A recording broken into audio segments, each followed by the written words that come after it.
18 años de tener un vínculo académico y también emocional con muchos de los investigadores de la UPN y en particular del área 2, que atiende temas de educación e interculturalidad. Entonces, pues me da particular alegría estar compartiendo el día de hoy la experiencia del CIESAS con ustedes, además poderla también comparar con la propia historia del surgimiento de la ENVIO, de la que tengo también magníficos recuerdos. Algunos de mis mejores estudiantes estudiaron allí, y el compromiso de hablar de un programa fundado por dos colegas que están aquí y que conocen la historia mucho mejor que yo y que seguramente se sonreirán de mi propia lectura, pero me da pues mucho gusto poder platicarles un poco cuál ha sido la apuesta del CIESAS para la formación primero de profesionistas indígenas y luego para la formación de investigadores hablantes de lenguas indígenas. Porque el proceso en el CIESAS, de hecho aquí le intitulé 28 años, pero es más antiguo. El programa de formación de etnolingüistas en el CIESAS arranca en 1979 y es una apuesta. Yo no sé si en ese momento se pensaba como descolonizadora, pero sí se pensaba como disruptora de un modelo asimétrico donde los científicos sociales veíamos en los hablantes de lenguas indígenas a proveedores de datos lingüísticos, de datos socioculturales, de información sobre el otro México, que no era el México mayoritario, como traductores, como intérpretes no solo en el sentido lingüístico, sino también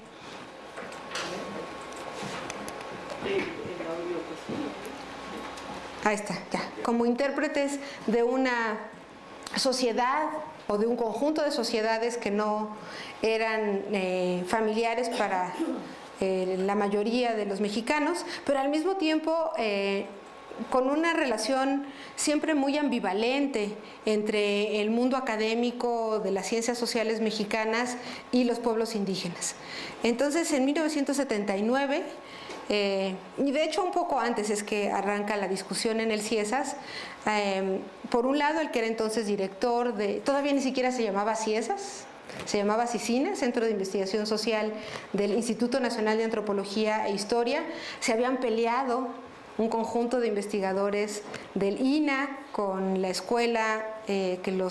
en ese momento los contenía, que era la Escuela Nacional de Antropología y Historia, y muchos de los motivos de los conflictos justo tenían que ver con este cuestionamiento de para qué estábamos estudiando a los pueblos indígenas y cómo nos relacionábamos con sus integrantes. Entonces, ustedes, la mayoría de los que están aquí no habían nacido, y yo estaba en el kinder cuando todo esto sucedió. Entonces, pues todos se los platico porque colegas a los que quiero y admiro mucho me lo contaron, pero a lo que voy es que a principios de la década de los 70 surge este Centro de Investigaciones Superiores del INA que, digamos, acoge a algunos de los antropólogos más críticos que habían surgido en el México después del movimiento del 68, que fueron Guillermo Bonfil Batalla, Ángel Palerm, incluso alguno fruncir el ceño, pero Aguirre Beltrán ya también en ese momento cuestionaba cómo se habían relacionado la antropología y el indigenismo, y entonces fundan este centro en 1974, y en 1979 se echa a andar, si me pasa la siguiente diapositiva, por ahí se le encargo,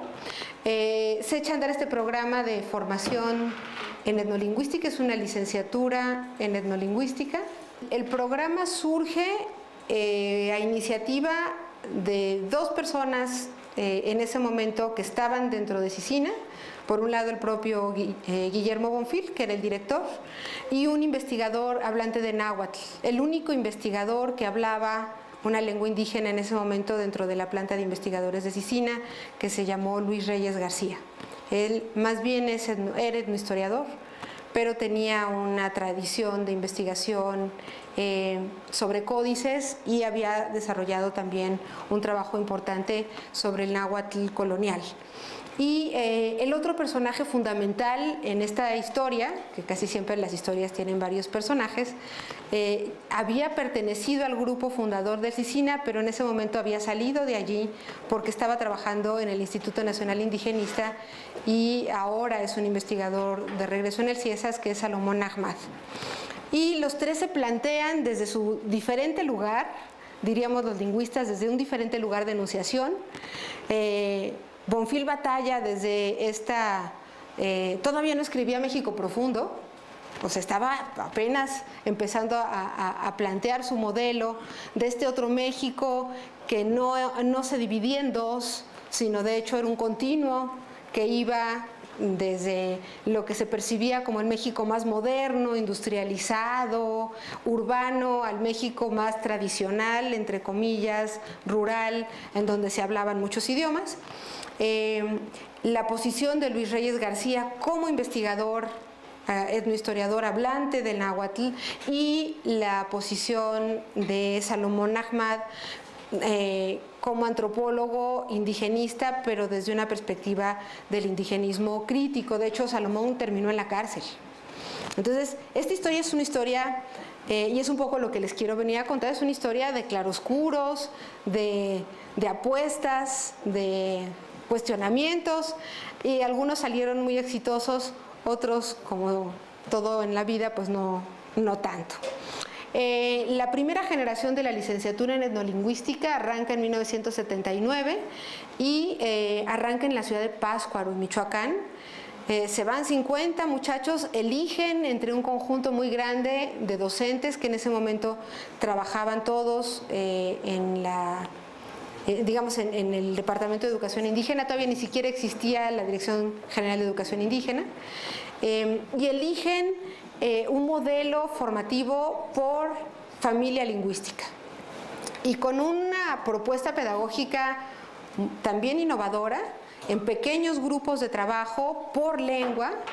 Se reclutaron a jóvenes lingüistas, a jóvenes antropólogos y algunos pedagogos para trabajar con los hablantes de lenguas mayas, chiapanecas, con los mixtecos, con los zapotecos, con los mijes, y esa primera generación después fue la que redactó los primeros libros bilingües que usó la DGI. Entonces, digamos, desde el principio, la intención de estos programas formativos fue que tuvieran un impacto directo en las comunidades usuarias de las diferentes lenguas indígenas mexicanas. La segunda generación arrancó con un poco más de dificultades en 1982, y esa ya no arrancó en Pátzcuaro, sino en Tlaxcala, y ahí sí ya todo este equipo que se había armado de jóvenes lingüistas, antropólogos, pedagogos, pues ya no se formuló de la misma manera. Parte de los que ingresaron a esa segunda generación de licenciatura ya no eran docentes, todos hablaban como primera lengua alguna lengua indígena mexicana, pero ya algunos eran bachilleres, como también acá empezó a suceder en la UPN, ahora, en ese momento. Ahorita les cuento cómo convergen los programas. Y la diferencia con esta segunda generación es que buena parte de los profesores eran egresados de la primera generación. Entonces ya los maestros eran también licenciados en etnolingüística, formados en esta propuesta que buscaba revertir estas relaciones asimétricas entre el investigador social que documenta datos y el proveedor de datos. Y la segunda generación se gradúa en 1985, en total se graduaron 100 jóvenes etnolingüistas, pero por esa misma época surge el programa de donde vienen muchos de ustedes y donde también muchos de ustedes son docentes, surgen los programas para educación indígena aquí en la UPN, y entonces, dado que había un convenio de colaboración entre el CIESAS y la Secretaría de Educación Pública, y el tercer socio era el Instituto Nacional Indigenista, entonces se plantea una reformulación de la propuesta de investigación. Y esta propuesta implicó que se suspendiera temporalmente la licenciatura, y está temporalmente suspendida desde 1985. Todavía hay colegas que quieren discutirla y reabrirla, y se empieza a discutir ya un modelo de posgrado. Por esa época, Cicina había graduado a un conjunto pequeño de doctores en antropología en un programa no escolarizado. De hecho, fue una propuesta para que algunos de los colegas que ya estaban como investigadores en el CIESAS pudieran obtener su grado doctoral, porque algunos habían podido ir a estudiar al extranjero, pero en México no había ningún doctorado en antropología, y había muy poquitos doctorados en general y menos doctorados en ciencias sociales. Entonces, la discusión en ese momento, a principios de los años 90, era, bueno, la vocación de un centro de investigación que ya en ese momento formaba parte del sistema de centros CONACYT, es formar científicos, no formar profesionistas. Y entonces, allí, quien puede contar la historia muchísimo mejor que yo,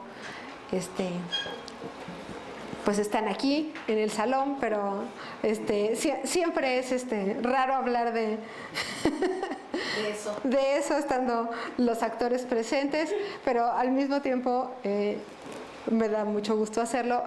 Ernesto y Elba fueron piezas fundamentales para que lo que en su origen había sido una licenciatura se convirtiera en un programa de maestría, y ya con una apuesta diferente. Ya no era nada más profesionalizar a jóvenes hablantes de lengua indígena, sino empezar a crear una masa crítica de investigadores provenientes de los pueblos indígenas mexicanos, y no solo mexicanos. De hecho, yo creo que uno de los grandes aciertos que tuvo este tránsito de la licenciatura a la maestría, cuando se formaliza en 1990, es la posibilidad de incorporar a jóvenes hablantes de lenguas del continente americano. Y de hecho, más o menos el 15% de nuestros graduados, luego les voy a pasar por ahí la lista, hablan otras lenguas del continente americano que son originarias de nuestro continente, pero que no son lenguas mexicanas. Entonces, bueno, ahí básicamente les pongo un resumito. Aquí hay un error de tiempo. Ahorita la generación que está vigente es la 14ª y ingresó en el año 2017, ese dato no lo actualicé, y se han graduado, eso sí, ese dato sí lo actualicé, al momento 162 maestros en lingüística indoamericana, casi todos hablantes nativos de lenguas mexicanas, no todos. En las primeras generaciones no se pedía como requisito de ingreso el conocer la lengua que se iba a trabajar. Ahora ya se pide como requisito, y puede ser que la manejen como primera, como segunda o como 10ª lengua, no nos importa, pero sí tienen que conocer la lengua que van a trabajar. Y un poco tiene que ver también con la apuesta de la maestría. En su momento la discusión es, y bueno, a ver, en 2 años que dura la maestría, podemos por un lado enseñarles lingüística a estos jóvenes y por otro lado enseñarles la lengua que van a trabajar, y pues no daba tiempo en 2 años de las dos cosas. Y entonces se tomó la decisión de apostarle a la formación lo más sólida posible en la disciplina y aprovechar, digamos, el gran potencial que ya tienen quienes son al momento de ingresar a la maestría, por lo menos bilingües. Muchos de ellos, de hecho, hablan más de 2 idiomas. Y en 2010 nos tardamos, por eso les estoy contando esta historia así, en episodios. En 2010, después de muchas discusiones, las primeras yo ni siquiera estaba todavía trabajando en el CIESAS, esas les tocó nada más a Ernesto tener que enfrentarlas. Se arrancó un doctorado como consolidación de la maestría, y ahí ya está, digamos, vigente ahorita la 4ª generación, está por ingresar a este año la 5ª generación, y ya se graduaron los primeros 11 o 12 doctores en lingüística indoamericana. Están trabajando en instituciones educativas súper reconocidas, varios de ellos de hecho están haciendo estancias postdoctorales en el extranjero, nos los pelean cuando terminan, se están incorporando al CIESAS como investigadores también. Y entonces, de repente cuando lo miro en retrospectiva, yo no tuve el gusto de conocer a Bonfil Batalla, ni tampoco a Luis Reyes. Bueno, Luis Reyes lo conocí, ya estaba muy enfermo cuando yo entré al CIESAS, pero sí tuve el gusto de conocer a quienes arrancaron la propuesta desde la maestría. Y miro pues lo que representó este tránsito desde empezar a cuestionar cómo se relacionaban las ciencias sociales con algunas de las comunidades con las que trabajaban, a el momento en el que estamos formando a los colegas a los que estamos contratando para trabajar con nosotros. Y bueno, pues aunque nos hayamos tardado muchos años, finalmente creo que fue una apuesta en tres direcciones. Por un lado, es una apuesta académica. No existían espacios para la formación, primero profesional y después a nivel de posgrado, destinadas no solo a reconocer el talento y el conocimiento de jóvenes que hablan más de un idioma en nuestro país, sino también a apostarle a la formación de investigadores que provienen de sectores que normalmente no suelen incorporarse a la educación superior y mucho menos a los estudios de posgrado. En este momento, más o menos el 30% de los jóvenes en edad de ir a la universidad lo están haciendo, pero menos del 3% de los hablantes de lengua indígena que están en edad de ir a la universidad lo están haciendo. La mayoría de ustedes son parte de ese menos del 3%. Y de esos que terminan la universidad, pues son todavía más poquitos los que llegan a estudios de posgrado. Entonces, la oferta que en su momento, la apuesta que en su momento planteó el CIESAS para alentar académicamente a un sector que no había tenido ningún tipo de programa diseñado para potencializar ese conocimiento entre dos lenguas, entre diferentes modelos culturales, entre diferentes experiencias de vida, fue muy importante. La otra apuesta era una apuesta de tipo político, porque cuestionar estas relaciones asimétricas entre la investigación social y los investigados representó un fuerte conflicto. Hace un par de años, en una conversación maravillosa que tuve con Salomón Ahmad cuando estaba muy enfermo y que pensábamos que se nos moría, y me dijo: antes de morirme te quiero contar cómo fue todo el pleito para abrir la licenciatura en etnolingüística, y fui a Oaxaca a visitarlo. Me dice: no te imaginas las descalificaciones de las que fuimos objetos muchos investigadores por apostarle a este modelo. Algunos nos acusaron de estar formando caciques, otros nos acusaron de estar explotando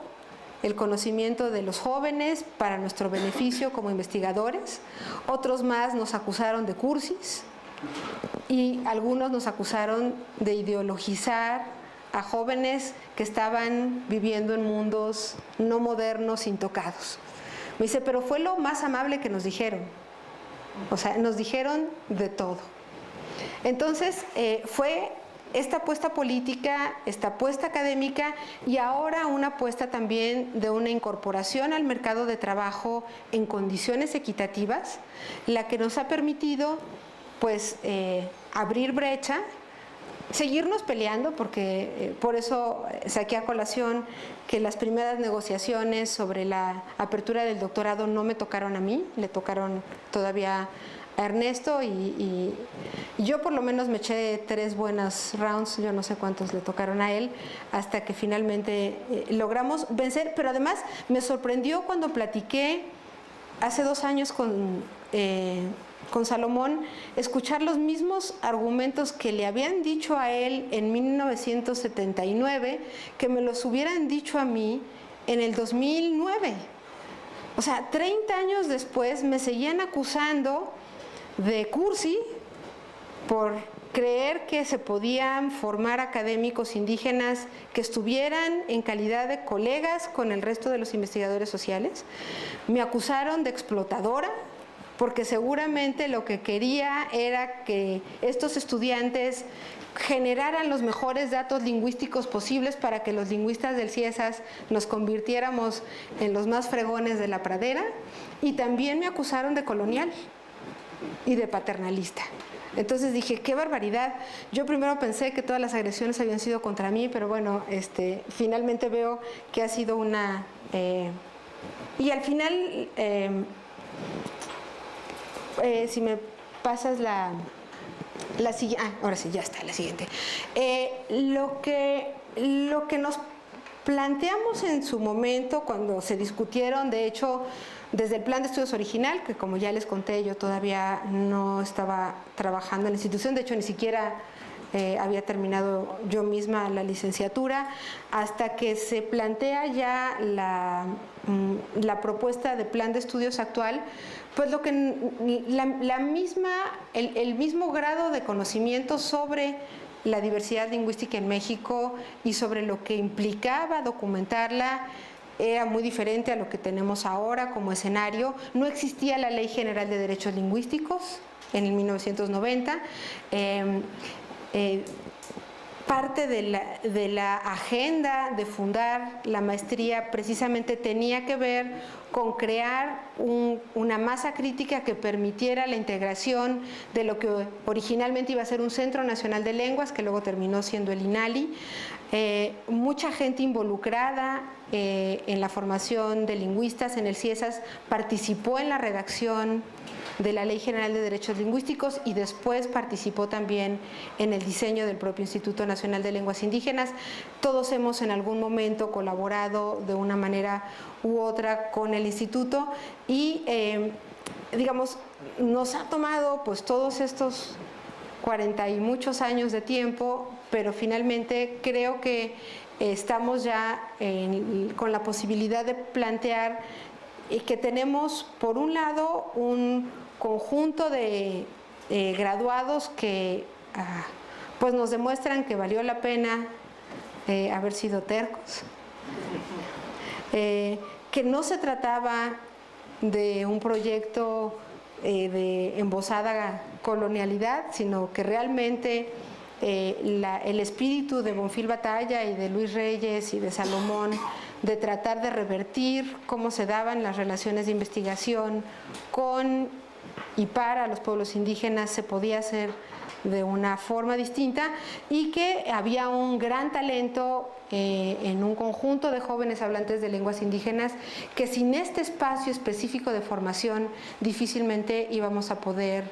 desarrollar a su máxima plenitud. La que sigue, por favor, y ya por ahí casi creo que es la última, ¿o no? Bueno,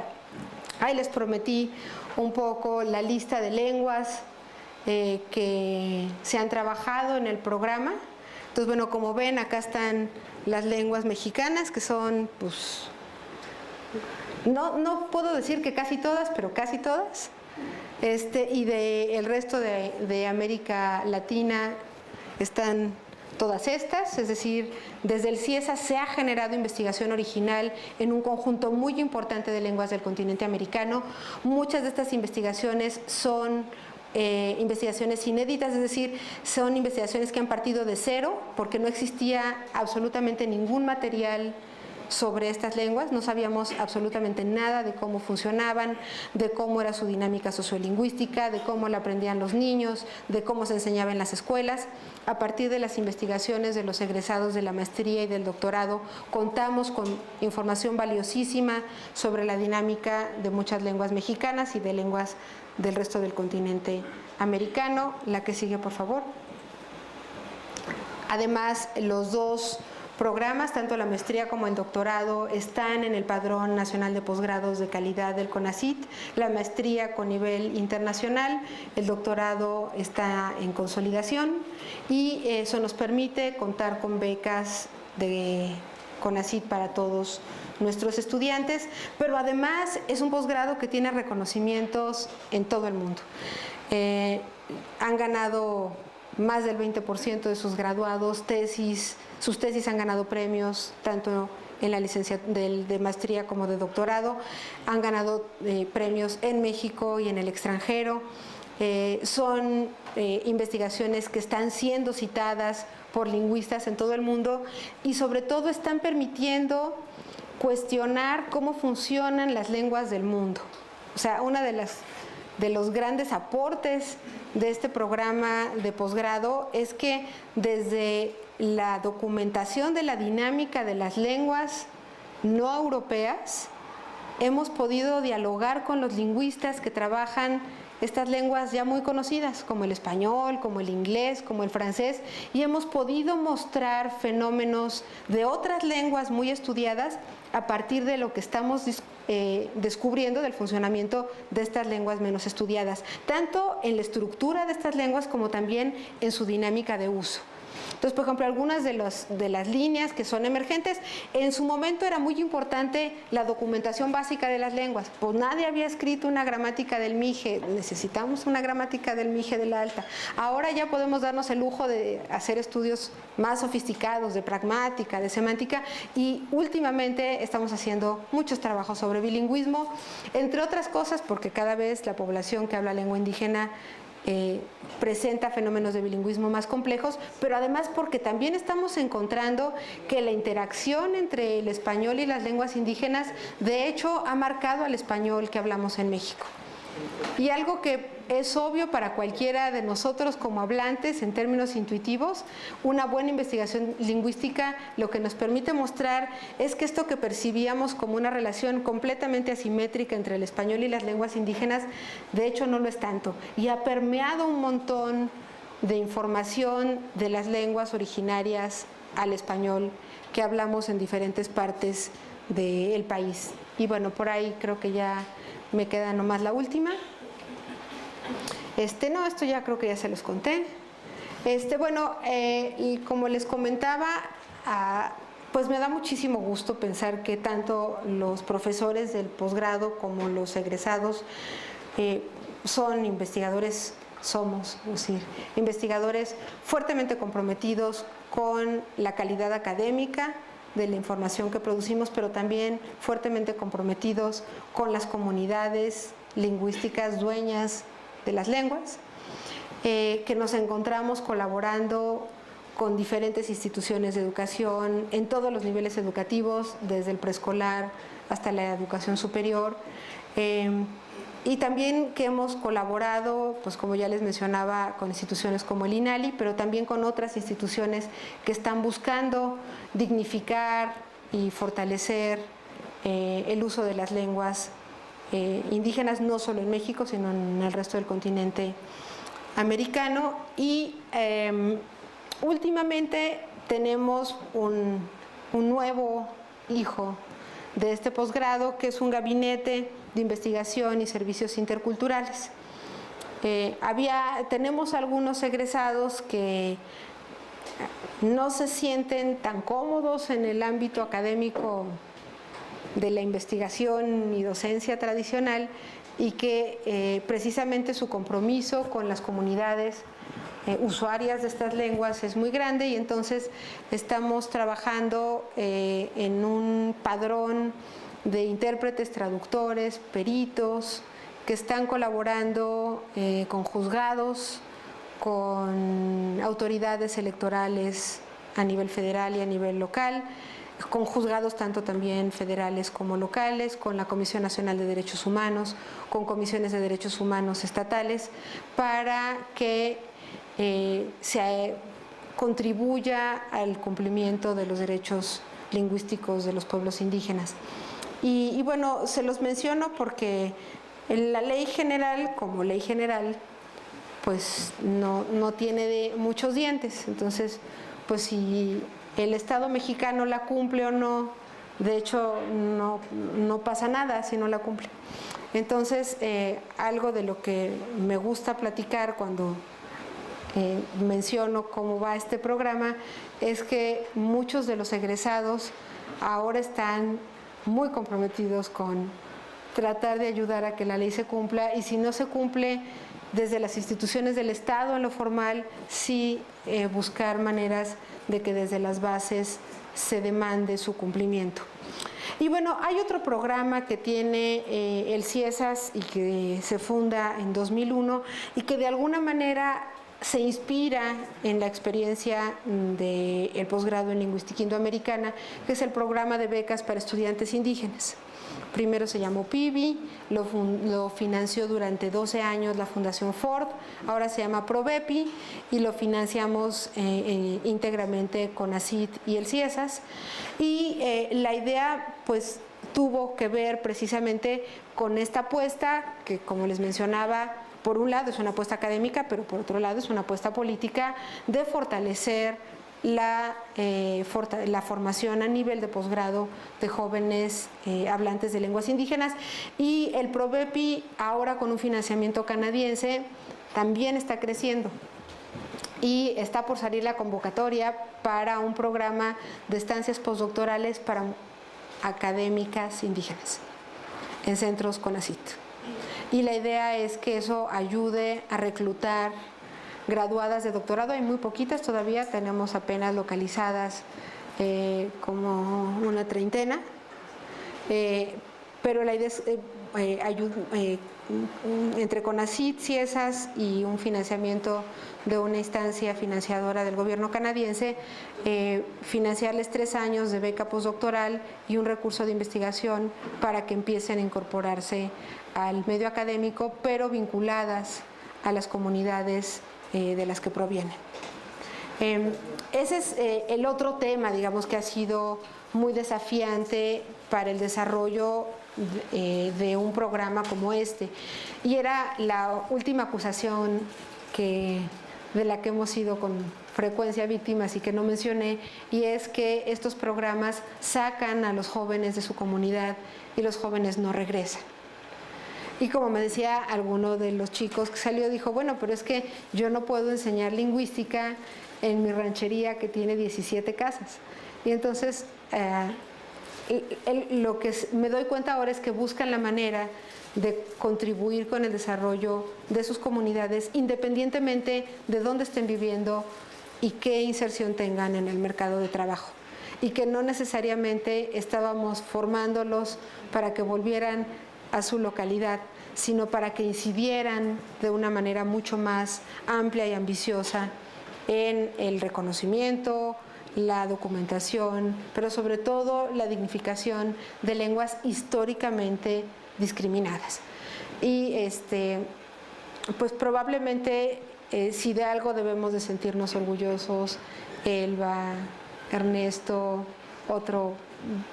ponche de profes que hemos estado muchos años comprometidos en esto, y una servidora, pues es que nos permitió, por un lado, formar parte de esta apuesta subversiva, pero al mismo tiempo la oportunidad que no hubiéramos tenido seguramente en otro espacio de poder contribuir a la formación de jóvenes que nos han enseñado tanto o más que lo que nosotros les enseñamos a ellos. Yo puedo decir que soy experta no solo en una lengua o en dos, sino en varias de las lenguas mexicanas, gracias a que tengo que aprender porque estoy trabajando con jóvenes que las hablan. Y esta dialéctica, digamos, de trabajo entre el cuerpo de profesores y los estudiantes, pero además entre los estudiantes de manera interna, creo que también ha sido una de las, digamos, de los resultados benéficos de esta apuesta. Porque los propios estudiantes, cuando escuchan ciertos fenómenos sociales o lingüísticos que suceden en sus comunidades o referentes a sus lenguas, y escuchan a otro compañero hablar de algo parecido o diferente, pueden reflexionar, especialmente meritorio, porque no tendríamos necesidad, estando en una institución como el CIESAS, de dar clase, y sin embargo todos estamos metidos hasta el cuello. O sea, yo no he visto ningún colega que participe en el programa de lingüística que no termine siendo así casi un talibán por la defensa de las lenguas y de las comunidades de usuarios. Pero en términos del desarrollo de nuevas pedagogías estamos lejísimos de hacerlo, y los desafíos de atender un aula multilingüe los atendemos con las herramientas sumamente conservadoras que podemos tener como una institución conservadora que finalmente somos. En lo que siento que el programa desde el inicio innovó y es una de sus contribuciones, es precisamente el plantearse que se pueden generar nuevas formas de acercarse al conocimiento científico desde la experiencia de los estudiantes y no desde los modelos hegemónicos, odio la palabra, de los profesores. Y de hecho, una de las críticas, también entre comillas, que nos pueden hacer algunos colegas que forman lingüistas en otras instituciones, es que no tenemos una clara afiliación teórica. O sea, dentro de las escuelas tradicionales de lingüística, si esas se mueve aparte. Somos refuncionalistas, porque finalmente el funcionalismo es la única escuela, entre comillas, de la lingüística que nos permite documentar lenguas que no han sido documentadas. Si queremos que esto entre dentro de los cánones de las gramáticas tradicionales, pues nos damos de topes, porque la mitad de las cosas que debería de tener el chinanteco no la tiene, pero no hay ninguna gramática de una lengua indoeuropea que me permita entender por qué la mitad de la morfología del chinanteco se da en tonos. Pero ninguna lengua europea es tonal. Entonces, no hay una propuesta que busque cuestionar teorías, buscamos cuestionar, yo creo que más bien paradigmas de formación y de resultados de investigación. Sí, otra cosa sería absolutamente pretenciosa e hipócrita. Muchísimas gracias. Agradecemos mucho a la doctora Regina por su contribución y vamos a pedirle entonces al doctor Enrique Francisco Antonio